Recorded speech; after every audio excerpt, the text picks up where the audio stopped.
Cat Quest 2 is an open-world adventure RPG, currently free from the Epic Games Store until the 9th of May 2024. I like cats, I like RPGs, I even like quests. So, will I like Cat Quest 2 too?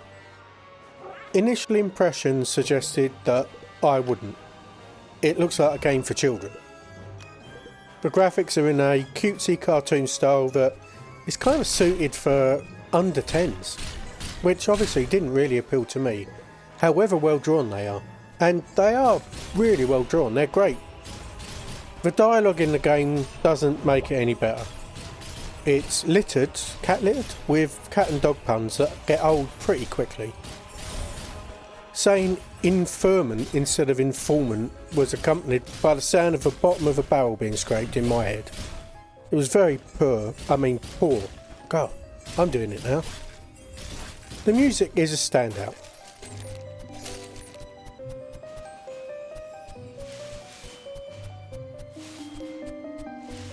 It has classic adventure music throughout. It reminded me a bit of an Indiana Jones soundtrack actually. It's not a Final Fantasy epic battle music or anything like that, but it does provide a nice accompaniment to the game. There aren't any voice lines in the game. There's basically just barks or meows here and there. All the audio effort seems to have gone into the music and the sound effects, and I think it was the right choice. It looks and sounds like a cartoon for kids. The child friendliness extends into the gameplay too, sort of. I'll talk about it in a bit. The narrative is pretty straightforward. You play two kings. One, if you're playing co-op, there's a co-op option where you take control of one of the characters. One's a cat, the other's a dog, the protagonist from the previous games. And you've been brought here to take back your kingdoms from a couple of usurpers. It's all presented in a very simplistic way. It's quick, go here and do this thing. Well done, you did the thing, now go talk to person. It's obviously not an uncommon RPG trope. It's just here it's written in the way that feels like it's meant for children. It also pinpoints exactly where you need to go for each quest. It holds your hand the entire way. Like at no point did I need to check the map or search the open world to find where to go. I'm not saying this to criticise the game. It is a valid design approach, especially if you're aiming for a younger audience. It's just not my preference, that's all. There is actually a solid story here that throws up some interesting ideas over the course of the game. It's just the way it's presented that didn't always work for me. Let's talk about that open world. The game presents your characters on a map. It's littered with coins, experience bubbles and enemies, and there's NPCs and points of interest dotted around the map. You do have a large degree of freedom to run around certain areas. You can go into most caves or ruins if you feel like it, or you can take on pretty much any quest. What provides a natural limiter on where you can go is the level of the enemies. Well, combat with them does. The combat is actually mechanically quite simple. And there are some RPG aspects or RPG-like aspects that do impact that. You can only really affect your character in two ways. The first is gear and the second is spells. You get gear through doing quests, going into dungeons and opening chests. Each quest or chest has a very specific item that it gives. Chests do give duplicates, but rather than having a spare of that item, it actually just upgrades the one that you've got. There is a fixed 101 pieces of gear in the game, although somehow I got 102. So there's no randomness to what you're going to find. Weapons typically have a particular damage type, physical, fire, ice, that kind of thing. And the armour usually upgrades that damage. So you can have specific builds, a fire build, a physical attack melee build. This does become important in some fights, particularly boss fights, because some things have resistances to damage types. What's quite handy is you can swap out gear mid-fight, so if you find you're not doing damage to something, can swap to a build that you think will. You can also upgrade gear with gold at a couple of NPCs, and as far as I can tell there's no limit. You can level them past a level 100, I know that much. I don't know how much higher it goes. It does make a fairly big difference, and it's going to get you through some of the tougher fights. The spells are gathered from obelisks throughout the world, and some do need a little bit of searching to find. You get a fire and ice AoE spell early on, and with a little bit of looking around you get a healing spell, which wasn't essential as far as I'm concerned because there's no passive healing. You can find like a sleeping stone that completely heals you, but outside of that the only way to heal is this spell.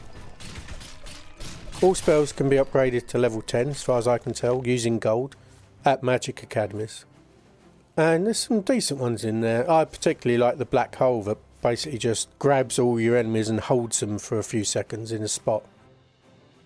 You can have 4 at the same time, and you can assign them to your different buttons or keys, and there's 12 available all told, but you can't really use 4 because you have mana, and each of them has a mana cost, and you'll run out of mana pretty quickly if you try and spam them all the time.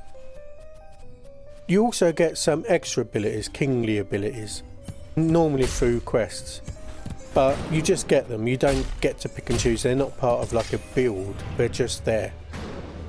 Combat is pretty easy to grasp. You have whatever attack you've got depending on your weapon, melee or ranged, your dodge and the spells that you've assigned. Enemies typically have a couple of attacks with clear tells on what they're about to do, so learn what they are, dodge out the red and hit them till they're dead. You can swap between your 2 characters at any point, and when you do, the character that you're not in control with doesn't actually take any damage, which is something that you can really easily exploit. If a character dies, you can revive them by standing nearby. They slowly regenerate their health until it's full when they stand up, but if you step too far away, the health starts to drop back down. Personally, I found myself taking on much higher levels at the start of the game. It wasn't particularly challenging until I hit the first boss, which absolutely wiped the floor with me. I was playing on the harder of the difficulty modes, which is just normal mode. There is a story mode that significantly reduces the damage you take when you get hit, though it doesn't reduce the number of enemies or up your own damage. I'm a little bit perplexed by this one, both by the game and by my reaction to it.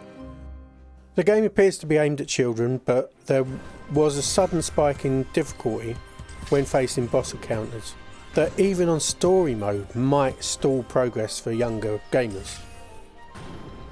The quests are mostly fetch quests with a bit of combat, which is not the most engaging content.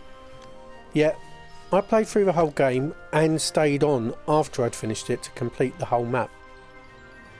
The main quest, with maybe half the side quests, took about 4 hours to play through, but I spent another 3 hours clearing all of the content. There are a couple of meta quests that include cameos from the developers which were fun, and I think I enjoyed the fights and quests in the endgame more than I did in the majority of the main game.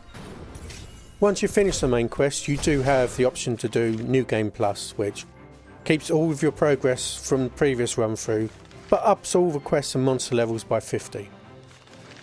Alternatively, you can play a Mew game, which is the main game but with restrictions that you can choose. Stuff like no levelling allowed or no upgrading gear. I don't know why you'd want to do this, but if you want to make the game much harder, you can, and then you can play Mew Game Plus. I have to admit, I enjoyed this game despite my reservations about the presentation. After an initial slow start, combat was actually quite challenging, enough to be interesting, and the upgrades to the gear gave me noticeable improvements in power that made it actually feel worth doing. I think my completionist tendencies were kind of engaged with this game for some reason. I just wanted to find everything, do everything. Kind of glad I did. I don't know if this game's going to work for everyone. Like I've said so many times, it feels aimed for children. My advice is, if you like RPG stuff, take advantage of this being free and grab it and give it a try, because I think it's worth looking at. I enjoyed it and I played it beyond the point that I needed to. I think that's probably a recommendation for me then. Okay, that's it for this one. Thanks for watching and I'll talk to you soon. Goodbye.